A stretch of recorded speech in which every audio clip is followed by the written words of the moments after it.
Uncle এসছে, aunty এসছে। Uncle কি করবে এসে? দেখি ঠাকুর মশাই একটু এদিকে ঘুরুন না। একটু ঘুরুন। হ্যাঁ, একটু স্টাইল করে দাঁড়ান। এখানটায় আসুন। আপনি কোথায় যাচ্ছেন ফোন নিয়ে? এত বড় ফোন কি ঢুকবে আপনার পকেটে? তাহলে কেন নিচ্ছেন? ছেড়ে দিন।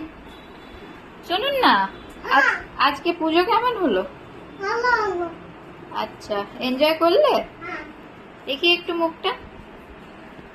নানির কাছে একটু যাও, একটা ফটো তুলি নানির সাথে তুলবেন। যাও একটু। বাবু চশমাটা খুলে দাও, চোখে লেগে যাবে। নানির পাশে গিয়ে দাঁড়াও।